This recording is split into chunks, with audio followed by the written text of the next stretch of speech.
ini sudah waktunya.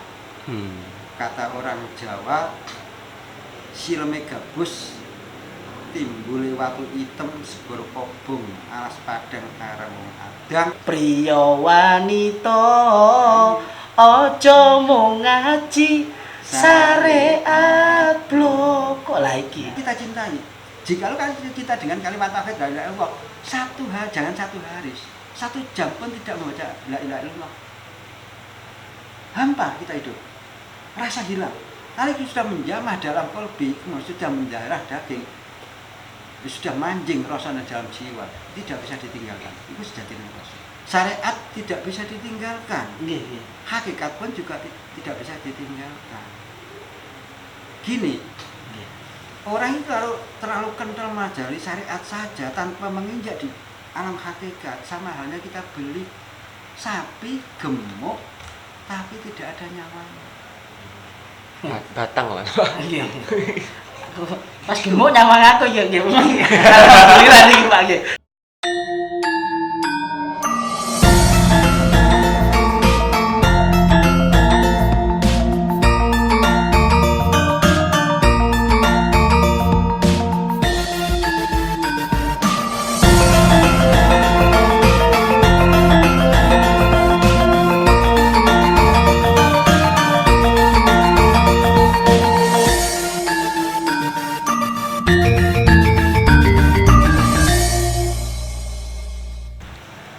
Ya saya sendiri masa syukur, alhamdulillah bersaudara, ya alhamdulillah sama masih mau silaturahmi di musola. Ini banyak sejarah.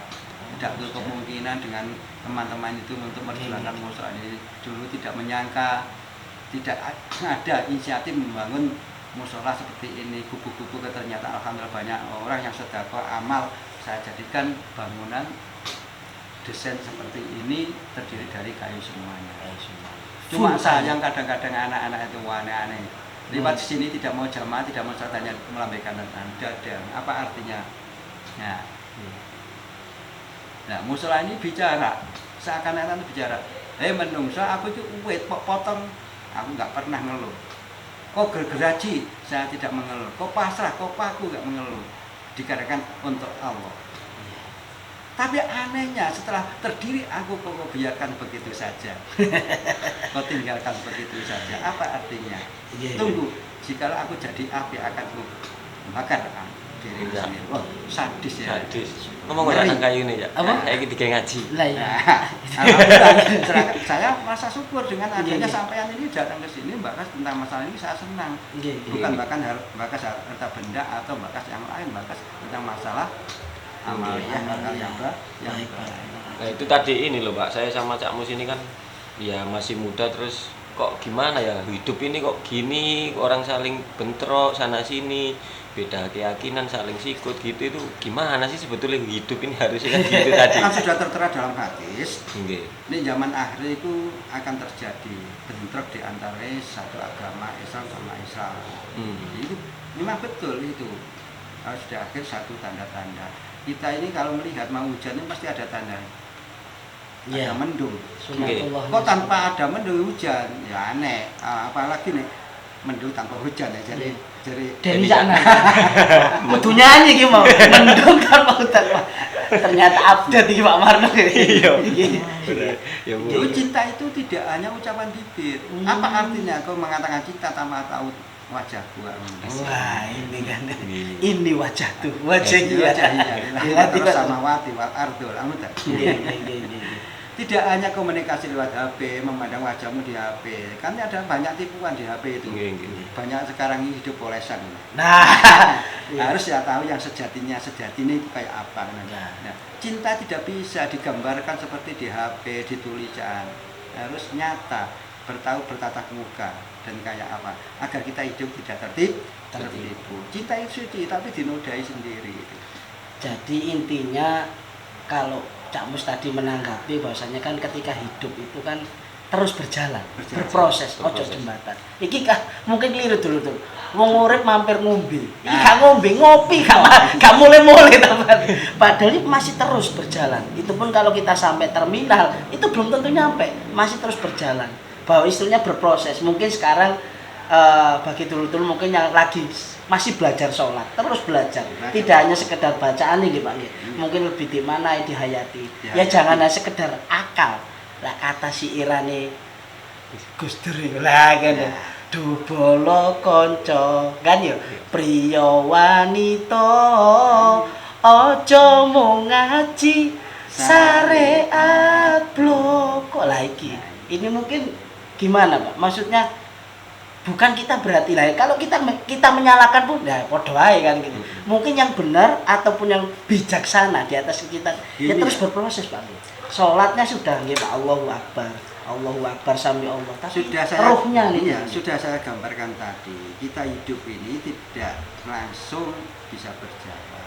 Nah kita ini melakukan ibadah pada Allah Subhanahu wa taala itu ya juga proses ya belajar awal belajarnya di ulama di para kiai. Nah, syariat tidak bisa ditinggalkan. Hakikat pun juga tidak bisa ditinggalkan. Gini, orang itu kalau terlalu kental mempelajari syariat saja tanpa menginjak di alam hakikat, sama halnya kita beli sapi gemuk tapi tidak ada nyawanya. Batang lah. Pas gemuk nyawang aku ya nggih. Alhamdulillah niki Pak nggih. Masih kita ganti dulu seger nggih.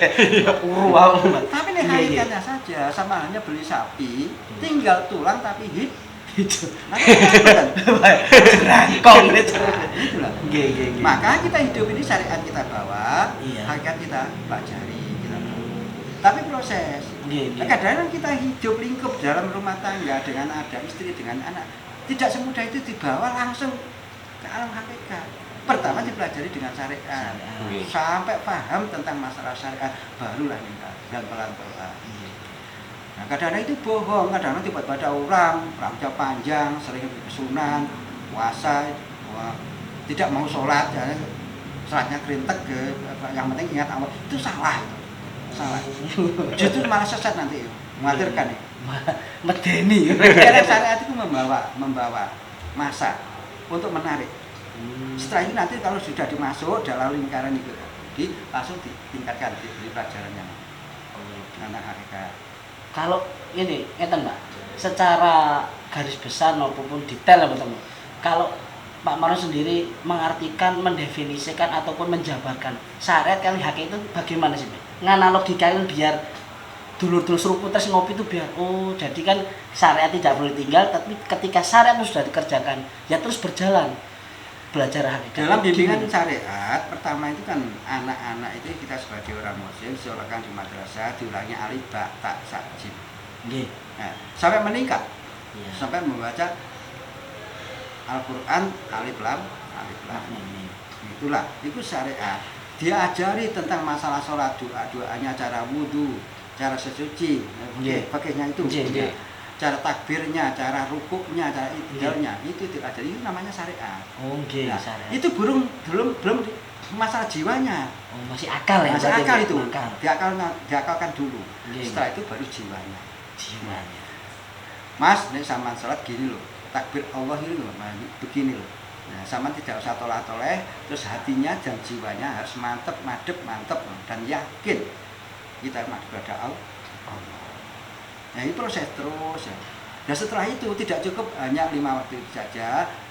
Kalau ada waktu malam munajat kepada Allah, riyalat.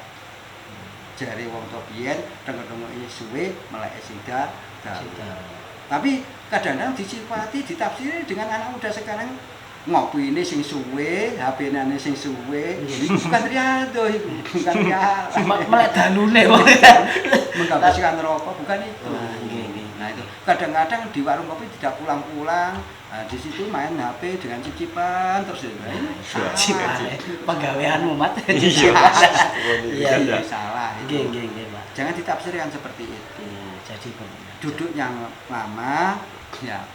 Jangan tidur sore, mulai jam dalu. Nah itu untuk munajat kepada Allah, banyak-banyak baca Al-Qur'an, baca tasbih, itu mestinya begitu. Itu prosesnya.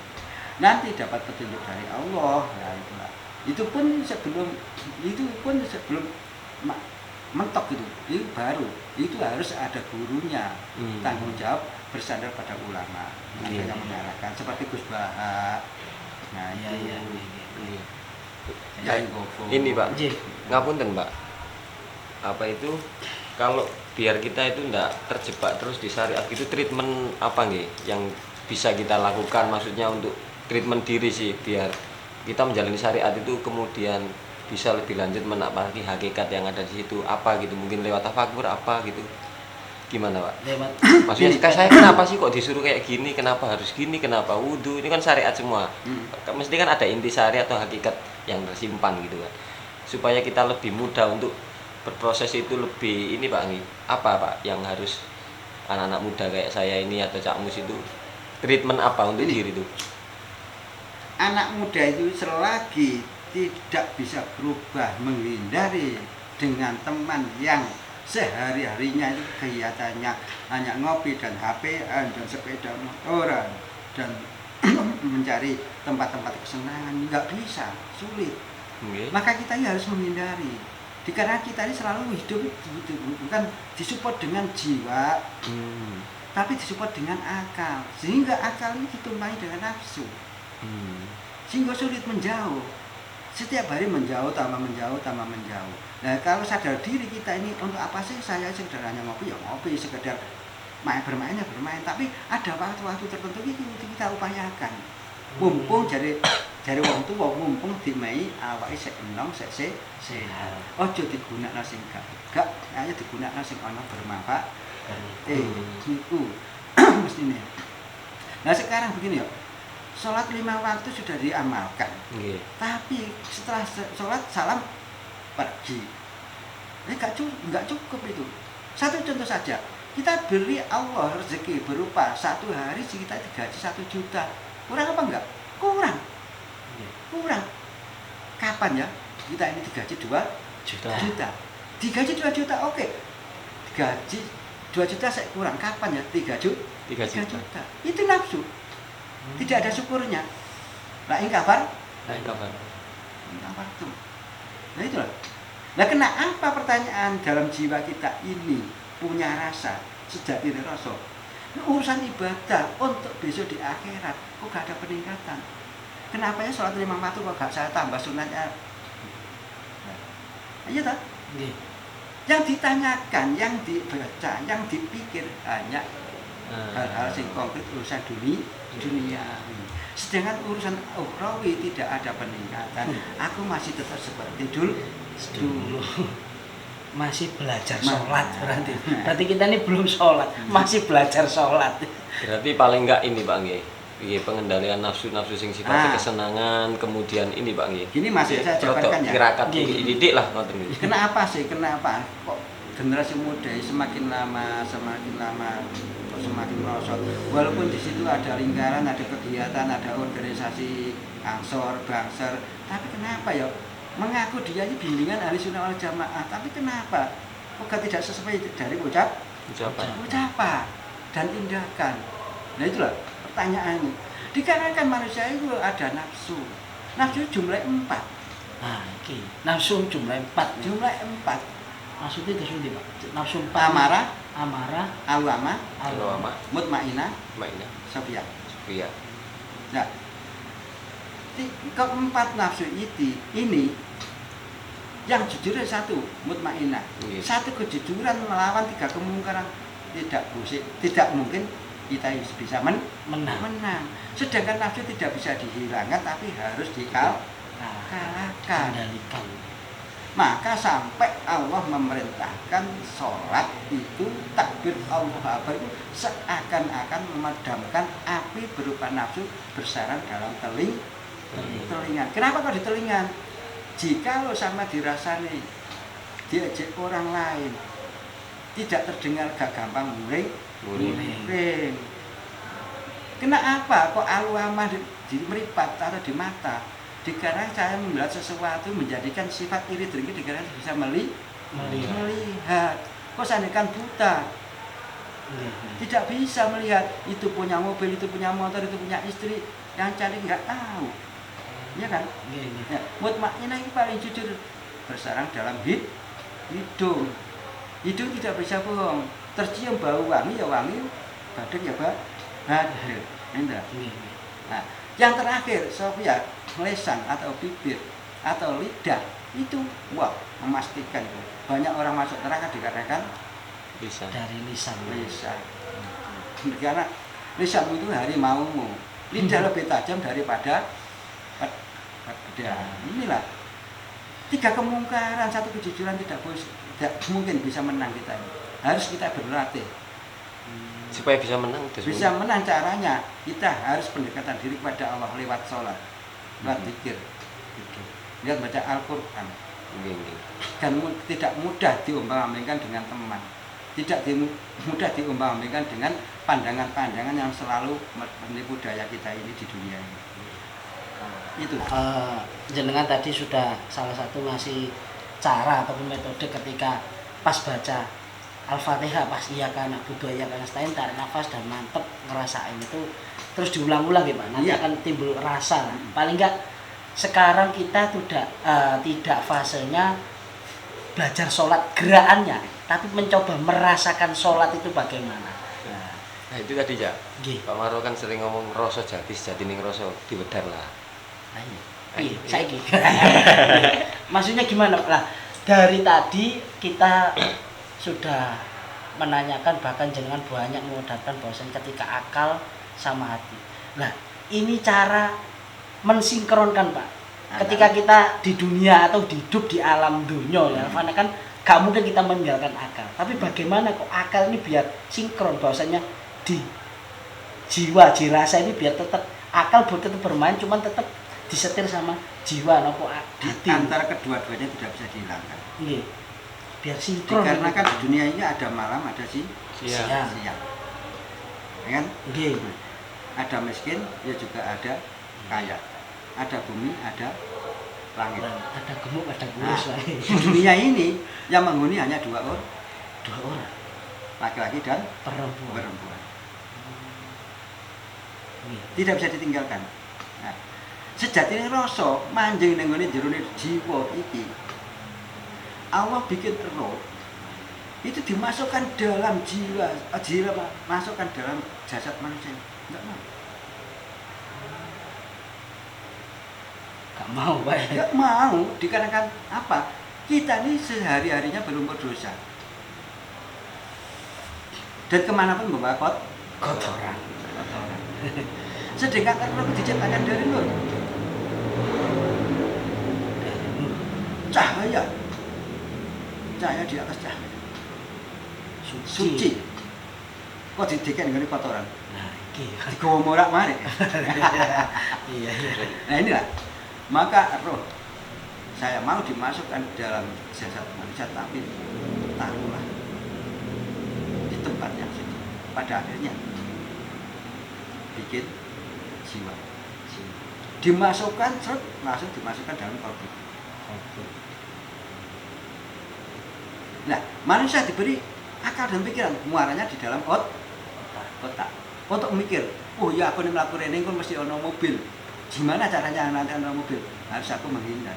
Jangan sampai aku celaka. Itu akal. Akal. Hati. Iya. Ternyata aku demi akal. Aku mikir, nek aku nek iso demi akal iso mikir ngono, aku ati berbuat apa ini? Iku hati. Solusi berarti ya. Nah, itu. Tidak bisa ditinggalkan satu dengan yang lain. Harus kita berjalan bersama. Jadi kan istilahnya tadi yang pasti tidak boleh bergebrakan ya. Rasa sejatinya rasa manggon nang Nggih. jiwa. Segala apapun kita lakukan, mau menyanyi, mau berontak, teriak jangan lantang, ya, Nggih. mau mengaji Al-Quran, mau baca sholawat, itu ada rasa. Nggih. Tergantung yang kita cintai.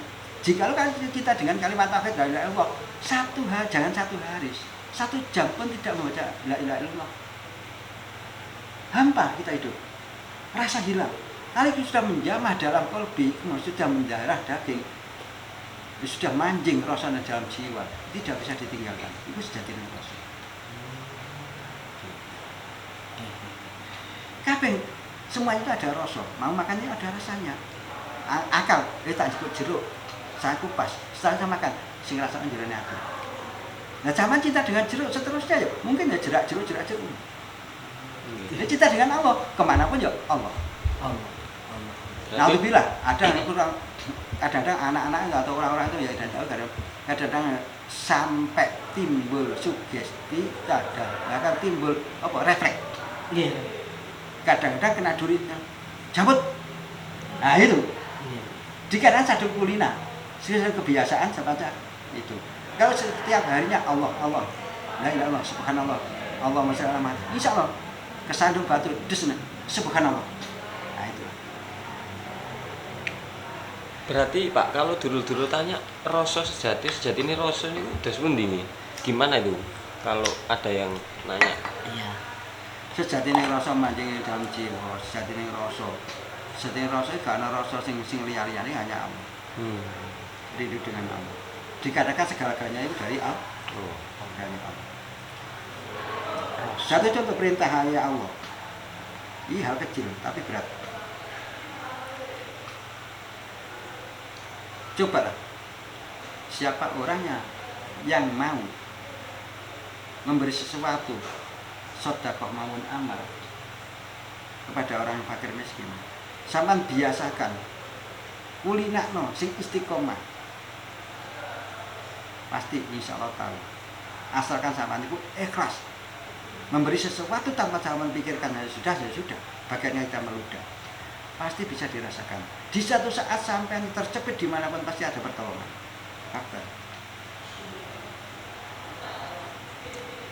Jadi rasa itu kan kalau menurut penjelasannya tadi saya saring itu ya di dalam, tapi bagaimana cara merasakannya? Ya kita biasakan dulu. Merasakan apapun yang kita biar akhirnya manjing tadi itu kalau nggak terbiasa. Satu contoh. Gimana? Kita sejak kecil pertama lahir dijulang susu. Nggih. Kadang-kadang degan muda. Kelapa muda itu. Nggih. Ya. Kadang-kadang bubur sampai tingkat bubur.